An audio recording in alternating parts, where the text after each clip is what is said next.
أعوذ بالله من الشيطان الرجيم بسم الله الرحمن الرحيم الحمد لله رب العالمين والصلاة والسلام على رسول الكريم وعلى آله وأصحابه وسلم بسلم الدين أما بعد.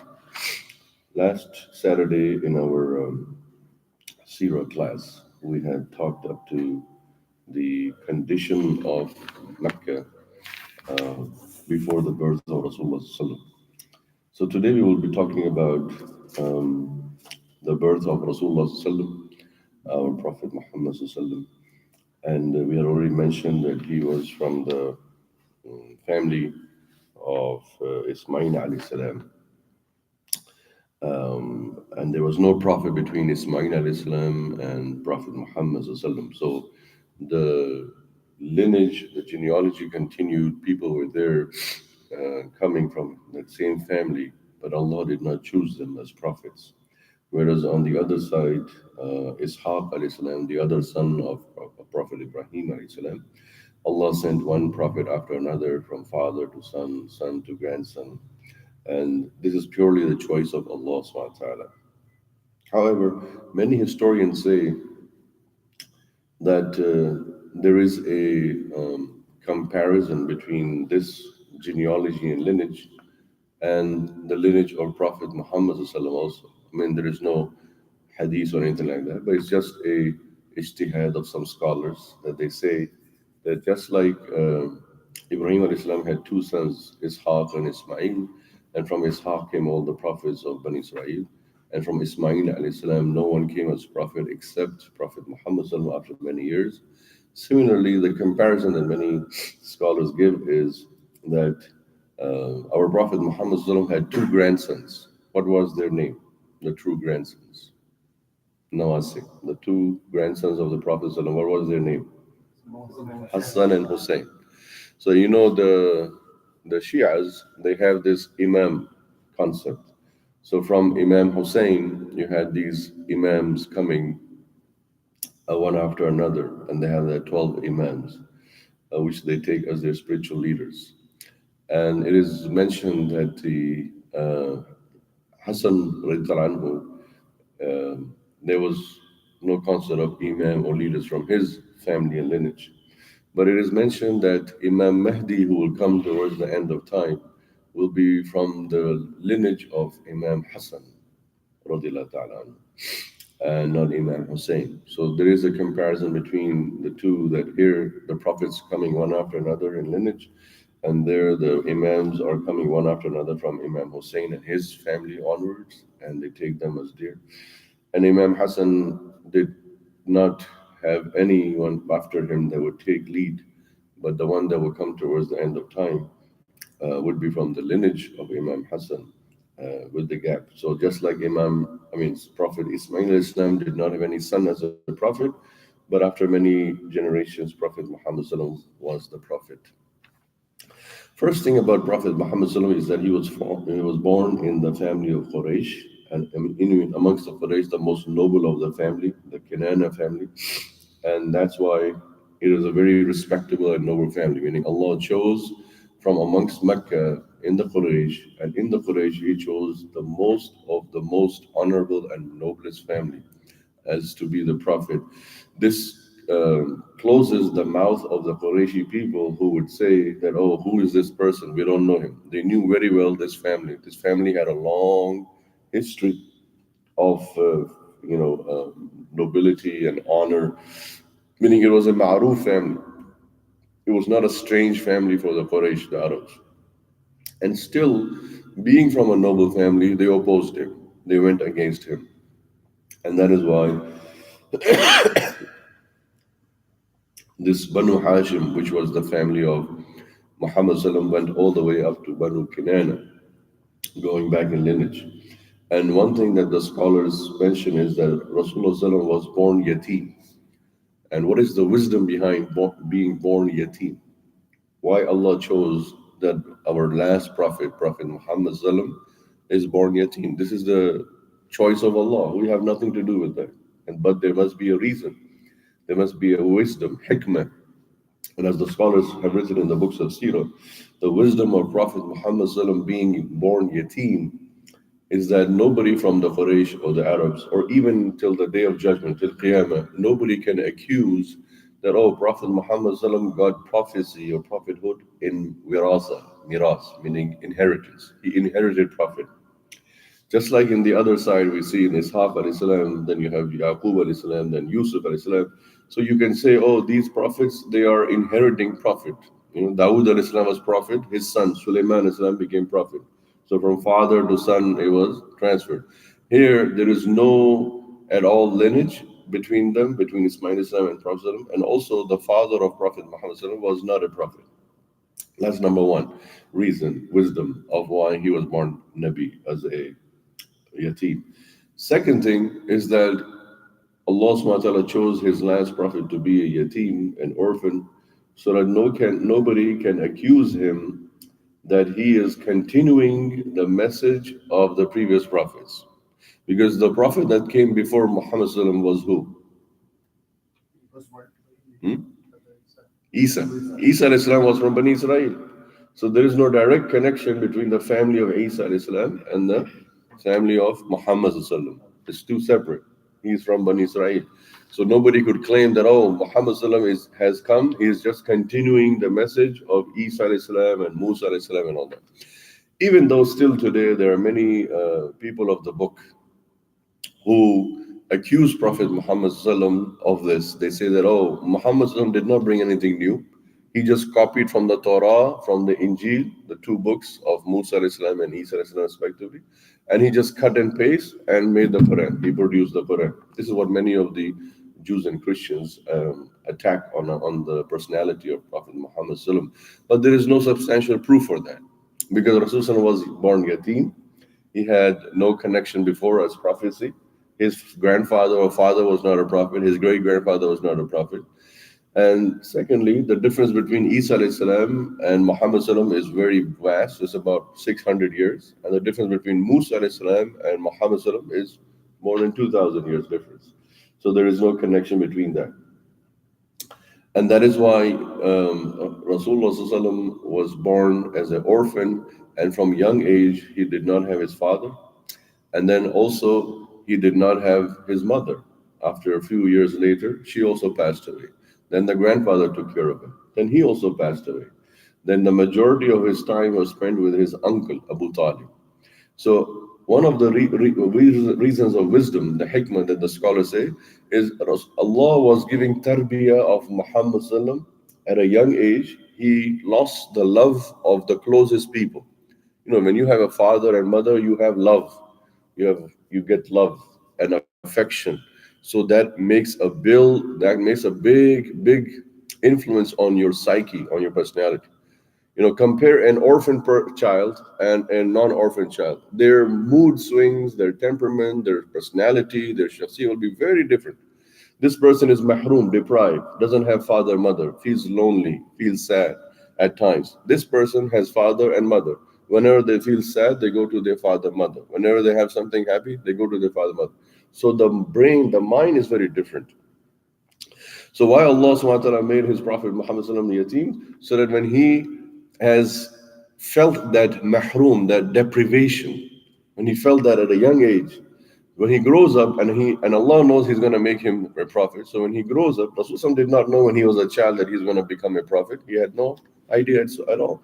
But when Allah made him a prophet at age 40, his heart was so soft because of this early life deprivation. He was so kind and gentle to others.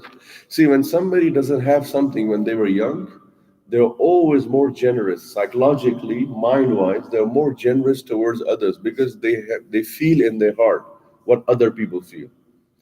And that is why there's a very famous statement that a scholar made. He said, "The orphan who came to adopt the world." Usually you adopt a child, but Rasulullah adopted the whole world, kullu dunya, as an orphan. He knew what it means to be deprived. He knows mahrumiyat. Mahrumi kya cheez hai? Ye Rasulullah ko achhi tarah pata tha, kyunki bachpan mein, from a young age, he felt that, he knew. So when you are mahroom, deprived of something, when you grow up, and you are in your middle ages, 30, 40, 50-year-old, you will look at life differently compared to someone who grew up with something they always had, because they will always look towards others in a helping need. I'm not saying that people who grow up with parents are not kind, they're not generous. No, they are also.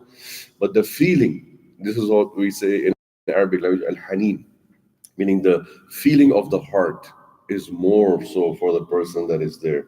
And that is why one of the things that they could not accuse on Rasulullah sallallahu is that, oh, he got nubuwa, he got prophecy from inheritance. His grandfather was a prophet. His, people were, in terms of his people were, what you can say, his people were always in the lineage of prophecy. So therefore, we learn and understand from this concept that Rasulullah sallam was a orphan as a prophet for a reason and purpose. Allah is teaching us a lesson that we need to respect, of course, Rasulullah, but we need to respect his family background. We need to respect his early life.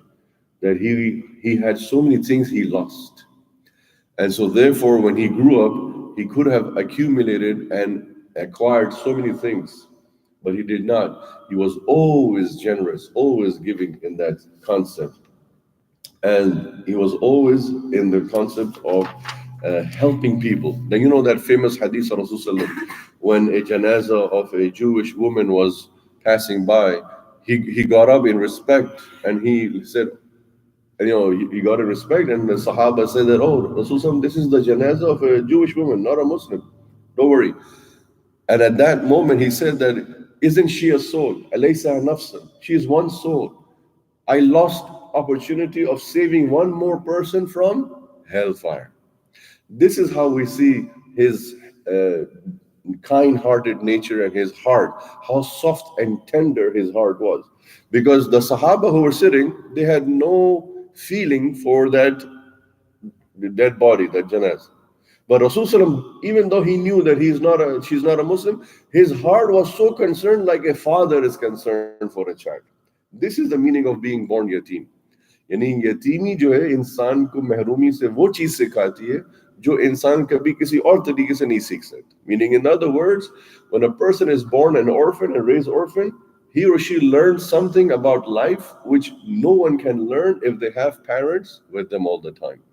Because their perspective on life will be, how can I save every person? Another famous hadith of Rasulullah was that my example is like the example of that person who's standing by a fire, and there are all kinds of flies and bugs coming towards the fire, and I'm trying to save these bugs, these things, these flies you're trying to save everything, not go in the fire. So he's saying that my job as a prophet, as a nabi, as a leader, is to save people from fire. I'm not here just to save Muslims from fire. I'm here as a nabi, as a rasul, to save every human being from fire. That is why whenever somebody died, Rasul used to feel very sad, because he would say, one more person I lost and I could not save him. I mean, किसी को नहीं बचा सके जहन्नम से, इतने उनके ऊपर गमज़दा गुजरता. I mean, he would feel so much karb, so much pain in his heart. And we understand this only when we learn that he was born a yatim and Allah raised him as a yatim. And he mentions, Rasulullah mentioned, meaning one incident that I always read in Seerah, it makes me cry. Rona aa jata hai insaan ko. That one time Rasulullah said, I was in the house of Banu Talib, I was in the house of my uncle. And the usual riwaj, the usual thing was that on the maida means dining table, whenever food will become and put on the table in the house of Abu Talib. And Abu Talib, had many children. And Rasulullah was his nephew. So he was the only odd person. He was not the direct son of Abu Talib. So Rasulullah, you have all these siblings, all these children sibling, and one person is their cousin. So Rasulullah was so shy, so morally upright, and so generous, that he says in the hadith that whenever food will be served on the table in my uncle's house, I will always stand on the side and wait for my cousins to first eat. He would not go and first eat. No, I am yatim, I have no father, mother, I am the nephew of my uncle, let me eat first, let me get you guys later. No. And itni unko sharam aati thi, he would be so feeling shy, he would wait on the side and waiting. And he says sometimes, khani nahi bachta tha. Sometimes there'll be days when Rasulullah would not eat food because all the cousins, they finished the food. And you know how children are. Kids are kids. They forgot to ask about their cousin. They forgot to ask that, oh, Muhammad is there. Plus, the kids don't know that this is a future prophet to be. But this point I'm saying is that it makes us cry that look how generous, how rahim, how kind our Rasulullah was from heart, from a young age, that he would not eat food, he would sleep empty stomach. खाली पेट सो जाते, लेकिन अपने रिश्तेदारों को भूखा पेट नहीं छोड़ते. Subhanallah. And here we are today, when food is served on the table, we rush like as if cheel ki tarah hum bhagte hain nachodne ke liye. You know, we rush. I'm not saying it's bad, but the thing is that generosity comes at the time of food. Aapki jo akhlaq hai, your akhlaq, your character, your personality is known when food is served. How do you run towards the food? You let others go in front of you? I know people sometimes say, oh, we are fasting this month of Ramadan, brother, I'm hungry. Fine, we are hungry, everybody's hungry. But this is your character, this is your behavior. That even you're hungry, you just had one date, one kajur, one tamar, and you let everybody go in front of you in line. It is showing your humbleness to Allah first. It is showing your generosity. Generosity doesn't mean just giving money to somebody. Generosity also means caring for other people. And this example of Rasulullah, that in the house of Abu Talib, he would always be waiting on the side and let his people eat. And then he would sometimes not be able to eat, he'll just drink water and sleep. You know, how many of us have, including myself, how many of us, we just drank water and slept at night? Very few. Alhamdulillah, Alhamdulillah, Allah has given so much that we at least have something to eat before going to sleep at night. Can you imagine that our Nabi, our Rasul, Muhammad sallallahu alaihi wasallam, he spent many nights sleeping empty. Sometimes when I think about that, I feel like subhanallah, we are nowhere near. We cannot even copy him. He spent so many nights. We can't do it for one night. I tried, but I could not sleep because neend nahi aa rahi. Khali pet hota na, aapko pata neend nahi aati. And I said, let me try it. Let me try follow my Nabi Muhammad. I could not do it. I said, subhanallah, how did he do it? That he would sleep, not one night, but many nights. Empty stomach. This is our Qudwa Hasana. This is our role model, our Prophet Muhammad sallam, who from a young age went through so much suffering. And we learn about this suffering. And remember, why? One thing people ask, why Allah made Rasulullah go through so much suffering? इतनी परेशानियों से अल्लाह ने अपने नबी को क्यों गुजारा? क्या अल्लाह उनसे मोहब्बत नहीं करते थे? This is a question that many people ask, that why did Allah subhanahu wa ta'ala make his last Nabi, last Rasul, Muhammad sallallahu go through so many difficult times, so many suffering? Why he made him suffer so much? Didn't Allah love Rasul? Of course. The biggest proof of love of Allah subhanahu wa ta'ala to Rasul is he gave him Mi'raj, which he gave to nobody in all of the prophets. He made him Imamul Anbiya, which he didn't give anybody. Rasulullah was the Imam of all the prophets in Masjid Aqsa he led. And there are so many other examples.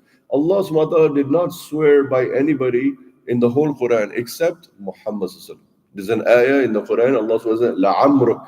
I think it's Surah Hijr maybe.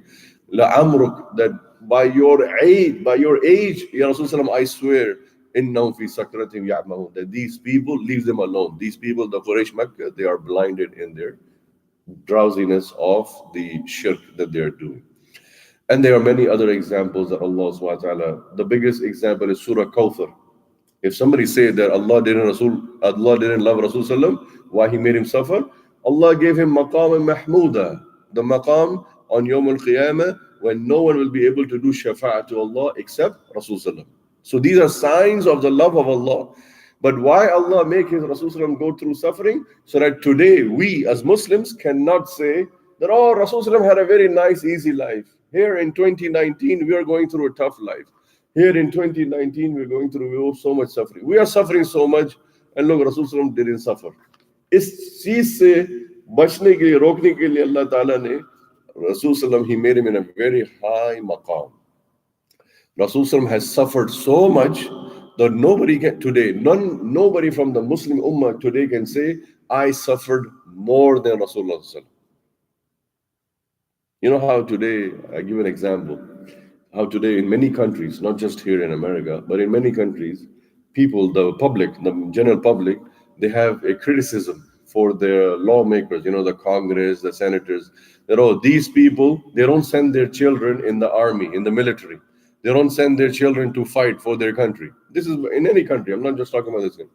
But they ask the masses, the public, to send their children to army. The majority of the masses of the public, they enroll their children in army, but the congressmen and the senators and the elite class will not do that. So a big criticism, people do that. Nobody can do that about Muhammad. Nobody can say, point a finger, because Rasulullah suffered everything. His own grandson was shaheed in the Maidan in Karbala. What happened? The grandson, Hussein ibn Ali, anhuma, he was martyred, shaheed in Karbala. And Hassan also was shaheed through poison. And then Ali ibn Abi Talib, the son-in-law of Rasulullah, was also shaheed through poison. So they have given Jan Kabhi Nazarana diya. They have given their lives for the sake of Islam and Ummah, and they also suffered through different difficulties. So today nobody can say that, oh, Rasulullah had a nice life, his family had a nice life, his children had a nice life, and we, the Muslim Ummah, are always suffering, our children are suffering. Nobody can say that. Koi nahi hai bol sakta. Because they have suffered the most. What they went through was the most. What Fatima bin Zahra went through, most. The sons of Rasulullah himself, Ibrahim and Abdullah, they were, they passed away at a young age. So this is what we see in terms of the family of Rasulullah. Next chapter is the early life of Rasulullah, and the scholars of Seerah, they say that Rasulullah at a young age began to work. Meaning we pamper our children. We don't let our children work when they're young. Like if your child is going in elementary school, do you send them to work also at McDonald's or Walmart or somewhere? No. You say you study. When you finish your school, your college, when you grow up, then you work. But Rasulullah was working from age 6, 7 with his uncle Abu Talib. He's going on Rahla. He's going on a trade route, trade mission, merchandise. You see, in many poor countries like Pakistan, India, Bangladesh, Africa, in many of these poor countries in Asia and Africa, you see these young children, they are working from a young age, right? हमारे मुल्क पाकिस्तान में कितने वो छोटे-छोटे बच्चे कचरा चुन रहे होते हैं रोड पे. They are working from a young age. गरीब का बच्चा बचपन से काम करना शुरू कर देता है. अमीर का बच्चा कब काम करता है? Poor person's son starts working from a young age because they're poor. Father, mother don't have enough. So get you can work. The rickshaw driver, the telewala, the cart puller, the donkey person, all these, their children are working from a young age because they are ghareeb's son, poor person's son. But the amir, the rich person, their son and daughter don't work because their father, mother have enough, so they pamper them. This is the stool. This is the riwaj of the whole world, whether you are in a Muslim country or non-Muslim country. The poor person, the poor class of the society, their children start working at a young age. So they get to know about life realities. 5, 6, 7-year-old child on the road selling flowers, selling books, selling bananas. He is dealing with people, interacting. He's seeing life much more closer. His experience is much more than a 7-year-old going to school and coming home, doing homework, going to school, coming home, doing nothing. No outside exposure, no outside reality. Because no one can accuse on our Prophet ﷺ, Allah made him go through this early grooming, nurturing, tarbiyah. This was the tarbiyah part of Rasulullah. From a young age, he's yateen, he has no father, mother, his uncle is taking care of, his uncle is also poor. His uncle says, my nephew, come help me in my business. So he's helping his uncle. Then in a later age, when he was 9 and 10-year-old, or even above that, he began to be a shepherdsman. The person, Ra'i al-Ghanam, meaning which we say the shepherd who takes care of the flock of sheep. So many days Rasulullah will be outside Mecca in the area of wilderness taking care of sheep. And there'll be a dog also with him, and then he'll be going. And that's why Rasulullah said that Ma min Nabiin, there was not a single prophet who was not gone through this work of shepherds, of a farmer taking care of flock of sheep. And the reason being for that, as we know, the hikmah is when you are a person who takes care of sheep and goat and all that, what do you learn from that profession? If you're working that kind of job, what is the first thing you learn? What's some personality skills, traits you learn? Hmm? The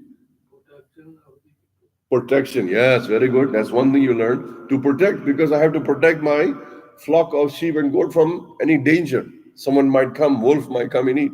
So the concept, one thing you are learning is protecting your flock.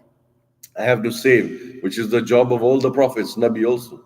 All the prophets and Nabi, they are protecting their people from Jahannam, hellfire.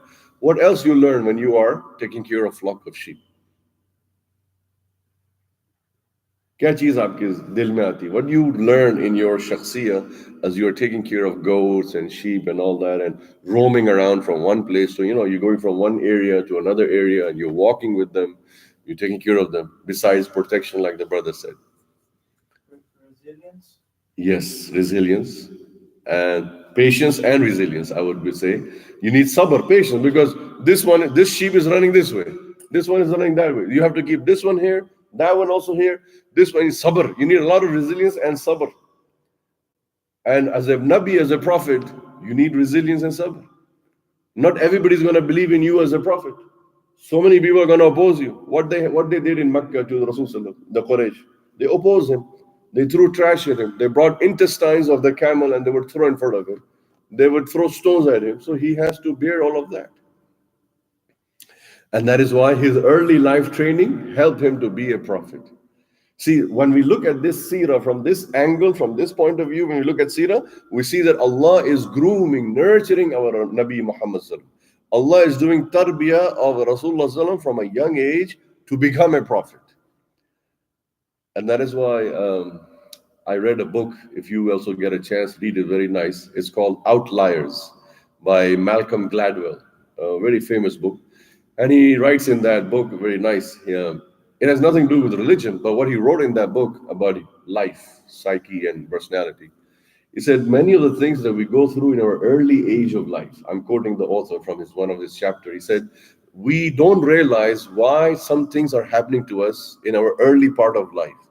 We only realize that when we grow up and we are in our practical life, in our older age. When you are 40 and 50, then you realize, oh, that's why I was going through that when I was age 10, 15, 20. Allah was training me. Or he says, there's a higher power. He doesn't say Allah. But we say that Allah was training me to prepare for what is going to come in my life in the future. See, one thing is sure. Allah knows everything about us, right? This is our aqid. Allah knows what we're going to face in the future. When we are young, we don't know what we're going to be. Do you know that you're going to be an engineer, a doctor, accountant, a businessman, anything? No. You don't even know what career profession you're going to be. But Allah knows already which profession you will go to. So Allah makes you go through those halat, those conditions. The purpose of the word outlier is that there are certain things, events that happen, incidences happen in our life, which are grooming us to face the reality in a later part of life. And when I read that part of the chapter, I said, this is exactly from the seerah. Rasulullah went through all these things because Allah was preparing him for the next stage of his life, what he will be as a prophet. Similarly, Allah is preparing us for the next stage of life that we will face in our career, in our family, and all of that. So he was taking care of ghanam and shepherd and all of that. And then it also mentions that Rasulullah was an ordinary child, ordinary teenager. It is mentioned when he was a teenager, like 14 and 15, in the books of Seerah, he would hear that there are many festivals, festivals like Mahrajan and all of that in Mecca, in the Quraysh. Festival is that they have all this caravan, they come, they have singing and music and all that, and they have, bazaar and food and all of that things. So as a child, as a teenager, he was also curious. This part of the seerah proves to us that he was not an angel. He was not an alien. He was not different from us.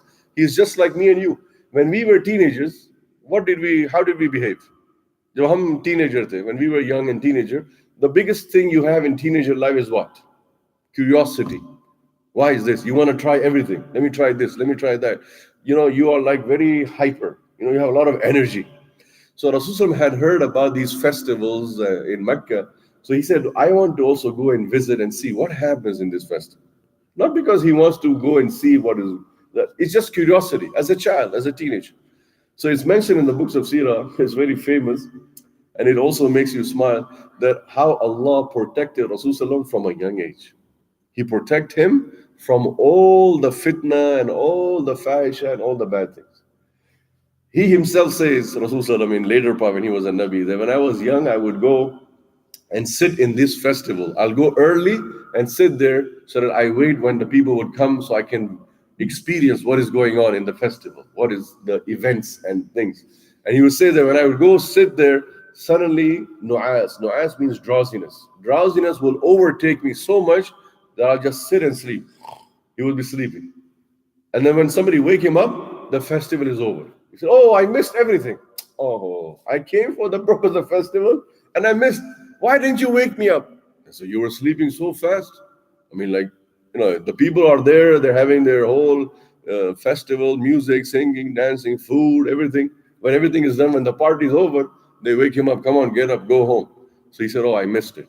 So he said, okay, I'll go next time. So the next time the festival was there, again he got there early. Again he sat over there waiting. Again Allah put him to sleep. This shows that Allah is full power over insan. Insan may desire everything. Hamari khahishat bahut hoti. But sometimes something is not happening to you for you. It means it's not meant for you. It was not meant for Muhammad ﷺ to see that festival, because then people tomorrow would accuse him. How is he a prophet? He used to go to festival and see all these things. And the Quraysh, we know how the Quraysh were, what was their festival always about, all the bad things. So Allah protected our Prophet Muhammad ﷺ from the bad things. He would fall asleep. Second time when he slept, he said, this is it. This is a sign from Allah. Some riwayat say he went a third time also, but majority say 2 times he went to these festivals and he slept. And when he woke up, he got this as a sign. He's not a Nabi yet, so he does not know Allah or things like that. But he's saying that I got a sign for myself. This is not meant for me, so I leave it. Then he never went again. Same thing in our life. If you are trying for something, you're trying for a job, you're trying to buy a car, you're trying to buy a home, and it's not happening, it's not happening, it's a sign from Allah. This is not good for you. See, our heart says, we want this, I want this, I want this. This is our heart. This is insan ki nature aise, insan ki tabiyat aise. I want this and I want it now.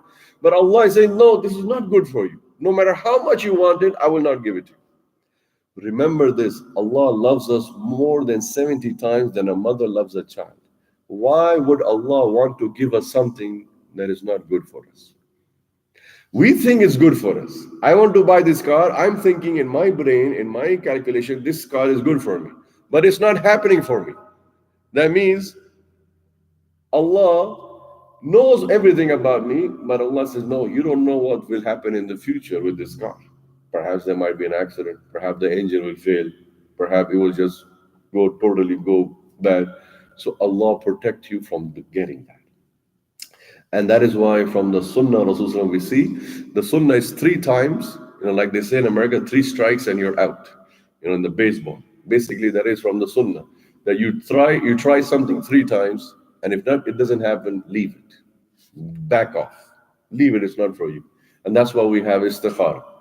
You want to marry someone, you are doing istikhara and it's not happening. You try your best to marry that person. It's not happening. The father is very upset and things are there. Your father is upset. It's a sign from Allah. This person is not good for me. I should stop it. Leave. U-turn. Go find someone else. And that is always a sign for a mu'min. Mu'min, the believer, always get ishara, sign from Allah when something is not happening. It's not meant to be for us. Because how is it possible that something is good for us and Allah will keep it away from us? That will never happen. If something is good for us, Allah will definitely give us. Because He loves us 70 times more than a mother loves a child. So if something is not good for us, there is no way that they'll be there. Another thing it mentions in the books of Seerah, that Rasulullah was not rich. Even when he was working as a young boy, being a shepherd, going with his uncle Abu Talib in the trade missions to Syria and all that, he was not rich, he was poor. So Rasulullah lived his whole teenager life all the way up to his age of 25 until he got married to Khadija. From age 0 to 25, Rasulullah lived his life as a very poor person. This is very important for us males, because when we are young and male, we want to get all the glitter and glamour of the world. Young boys have always this desire, aspiration. I want to get this car, the best this, the best gadget, the best things. If we just remember that our Prophet ﷺ as a teenager did not have the best of the world. He was deprived and mahroom of many things. He lived a life of poverty, poor. He was not rich. He was not playing in money. He was not able to buy everything in Mecca and Syria. He went through a hard life. So for us young boys, we should also learn that if our Prophet Nabi Sallallahu, who is our Qudwa Hasana, our role model, if he did not have a very luxurious life, then who are we to demand from Allah always a luxury life? I'm not saying we should not work hard for it. Yes, we can work hard for it. But there should be no desire in our heart in such a way that, oh, if I missed out on something, I did not live a good life. Some people, they say these things when they're older that, oh, I didn't have a good young life. I went through so many hardships. I didn't have a good teenager life. I missed all the luxury and the fun and all that. And that is wrong. We should give shukr to Allah. You should thank Allah so that Allah gave you a good life. Allah gave you good parents. Allah gave you good family. Whatever Allah gave you is good. That is what was meant for you. Maybe that other life was not meant for you. And with that, we finish this chapter 3. Next time, we'll start with chapter 4 about his marriage to Khadija radiallahu anhu. Now we make dua. ربنا آتنا في الدنيا حسنة وفي الآخرة حسنة وقنا عذاب النار. ربنا لا تزغ قلوبنا بعد إذ هديتنا وهب لنا من لدنك رحمة إنك أنت الوهاب. اللهم تقبل منا إنك سميع عليم وتب علينا مولانا إنك أنت التواب الرحيم. وصلى الله على خلق محمد صلى الله عليه وسلم وعلى آله وصحبه برحمتك.